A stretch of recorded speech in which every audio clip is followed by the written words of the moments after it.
የቤተ ክህነቱ ልዩ ልዩ የመምሪያ ኃላፊዎችና ሰራተኞች፣ የተከበራችሁ የአድባራትና የገዳማት አስተዳዳሪዎች እንዲሁም የምረቃ በዓሉ ተሳታፊ ለመሆን በዚሁ የተገኛችሁ እንግዶች፣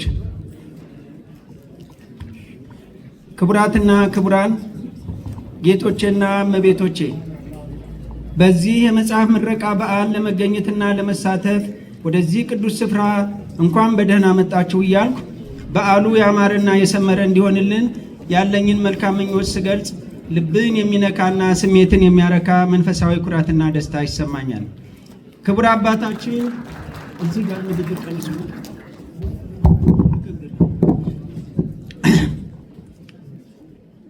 ክቡር አባታችን መላከ ገነት ምናሴም የዘመናት ህልሞ ተሳክቶ በህይወት እያሉ በዚች የተቀደሰችና የተባረከች ቀንና ዕለት ታሪኮን ለትውልድ ማስተላለፎን ለማረጋገጥ ስለቻሉ እንኳን ደስ ያለው ትላለሁ። ብፁዓን ሊቃነ ጳጳሳት፣ የተከበራችሁ አባቶች፣ ጌቶችና እመቤቶቼ፣ ከሁሉ አስቀድሜ በታሪክ አጋጣሚ ሁኔታው አስገድዶኝ ይህን ንግግር ለማድረግ በፊታችሁ ቆሜ የምውተረተረው ከሁሉ ታናሽ የሆንኩት ልጃችሁ በንግግሬ ስህተት ወይም ግድፈት ቢገኝበት በአይነ ምሕረት እያያችሁ የጎደለውን እየሞላችሁና የተገደፈውን እያረማችሁ እንድታደምጡኝ እየጠየቅሁ ይቅርታችሁን ትቸሩኝ ዘንድ በታላቅ ትሕትና እለምናለሁ። እንደሚታወቀው ዛሬ በዚህ አደባባይ የተገናኘ ነው ስመ ጥርና ስመ ገናና የቤተ ክርስቲያን ሊቅ የሆኑትን የመልአከ ገነት አባ ምናሴ ዘለቀን ታሪክ የሚዘግብ መጽሐፍ ለማስመረቅና ለመመረቅ ነው። ከዛ በፊት ግን መጽሐፉን ለመጻፍ ያነሳሱኝን ምክንያቶች ምን እንደሆኑ፣ የመጽሐፉ ጠቀሜታስ ምንድነው፣ ከዚህ ላይ ታዳሚስ ምን ይጠበቃል በሚሉት ተጠየቆች ላይ ጥቂት ማለት ጠቃሚ መስሎ ስለታየኝ ይህንኑ ብቻ አደርስና ሌላውን ለሌሎች ትቼ ከመድረኩ ወርዳለሁ። በትልቁ ቀይ አጀንዳ ላይ የኔን ለብቻው የሊቃውንቱንም ቅኔ ጽፌዋለሁ። የህይወት ታሪኬንና አንዳንድ ገጠመኞችንም እንዲሁ ከተቻለኝ እኔው ራሴ በመጽሐፍ መልክ አወጣዋለሁ። ካልቻልኩም ከልጆቼ አንዱ በመጽሐፍ መልክ ሳያወጣው አይቀርም።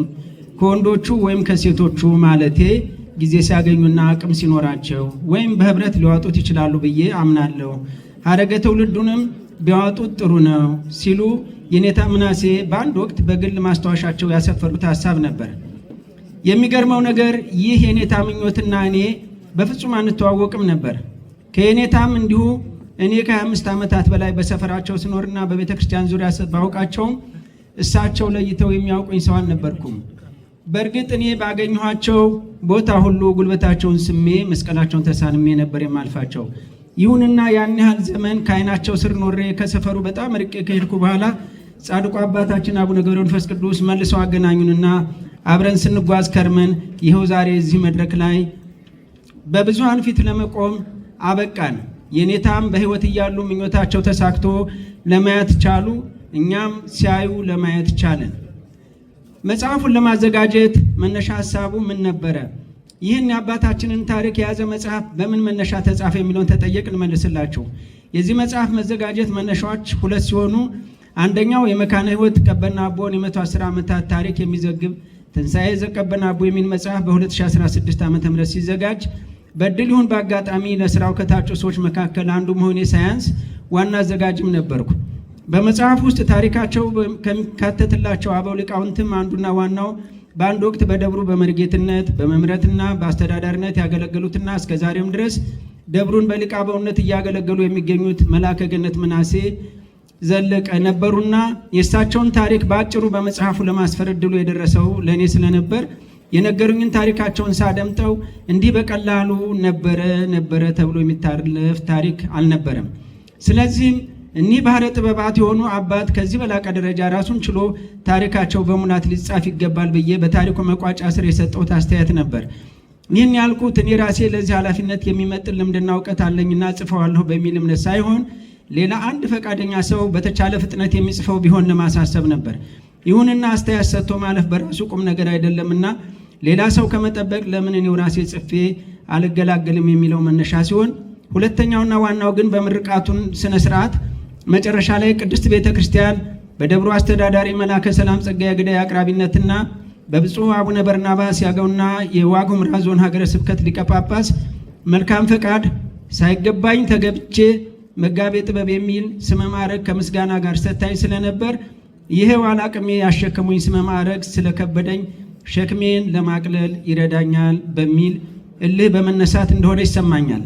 እናም በእነዚህ ተጠየቆች መነሻነት ለስሜ የማንመጥን ሆኜ እንዳልገኝ ስል ይህ የታሪክ መጽሐፍ ከነጉድለትም ቢሆን ተጽፎ ታተመና እነሆ በዛሬዋ ቀን በዚህ ቦታ በአባቶች ቃለ ቡራኬ ከጥቂት ደቂቃዎች በኋላ ሊመረቅ በመጠባበቅ ላይ ይገኛል።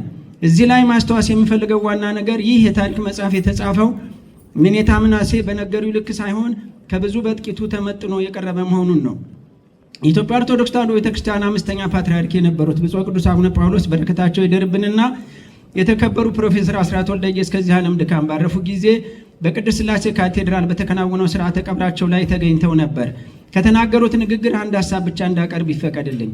በአውደ ምሕረቱ ላይ የፕሮፌሰሩን ታሪክ አዲስ አበባ ዩኒቨርሲቲ እንደ ትምህርት ተቋም በመምህርነታቸውና በተመራማሪነታቸው ስላበረከቱት ምሁራዊ አስተዋጽኦ፣ ጥቁር አንበሳ ሆስፒታል እንደ አንድ የሕክምና ማዕከል በሐኪምነታቸው ስለሰጡት የሕክምና አገልግሎት፣ ተማሪዎቻቸውም እንዳደራ ተረካቢ ትውልድ ፕሮፌሰሩ እንዴት አድርገው እንዳስተማሯቸውና በእውቀትና በክህሎት እንደ አበቋቸው፣ ተካሚዎቻቸውን በበኩላቸው ዘር ሃይማኖት ሳይለዩ በሰውነታቸው ብቻ ተቀብለው ስለሰጧቸው የፈውስ አገልግሎትና የመላው አማራ ሕዝብ ድርጅትም እንደ ፖለቲካ ድርጅት ፕሮፌሰሩ ስለነበራቸው ፖለቲካዊ አስተዋጽኦ በየአግባቡ ያዘጋጁትን ታሪክ በየተራ ሲያቀርቡ የነበረውን ስነ ስርዓት ከተመለከቱ በኋላ እንዲህ ብለው ነበር። ወገኖች፣ የኒህ ሰው ታሪክ እንዳያችሁትና እንደሰማችሁት እጅግ ጥልቅና ሰፊ ነው። እናንተም ብትሆኑ እባካችሁ ሌላው ቢቀር ከመቃብራችሁ ላይ የሚነበብ ታሪክ ስሩ። ታሪክ መስራት የምትችሉት የቀደሙትን ታላላቆች ታሪክ ስታነቡ ነውና አንብቡ፣ ስታነቡ ለመስራት ትነቃቃላችሁ ብለው ነበር። ይህ አባታዊ ምክር ታሪክ መስራትና ለትውልድ ማስተላለፍ እንዲሁም የታላላቆችን ታሪክ ማንበብ፣ መጠየቅና መረዳት ምን ያህል አስፈላጊና ተገቢ እንደሆነ የሚያስተምር መልእክት ስለሆነ እዚህ ላይ ለማውሳት ወደድኩ።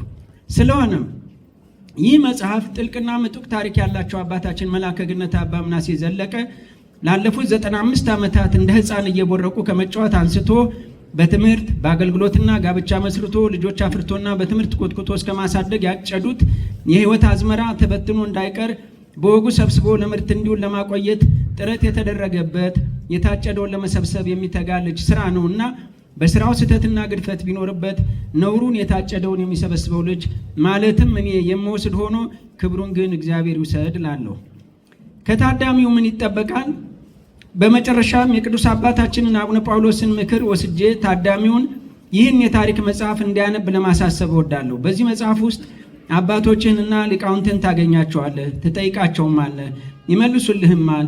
ስለሆነም ይህ መጽሐፍ ምንም አይነት ተጨማሪ ወጪ ሳያስወጣ በራሱ ብቻ የሚጥም ለራስ ብቻ ሳይሆን ለልጅ ልጅ የሚተርፍ ጥዑም የነፍስ ምግብ ሆኖ ቀርቧልና እንካችሁ ይህን መጽሐፍ ብሉና ነፍሳችሁ ትጥገብ ሐሴትም ታድርግ እላለሁ። ስለሆነው ነገር ሁሉ ክብሩን እግዚአብሔር ይውሰድ። ስህተትና ግድፈት ካለ ነውሩን ይወስዳለሁ። ስላዳመጣችሁኝ እግዚአብሔር ያዳምጣችሁ። አመሰግናለሁ።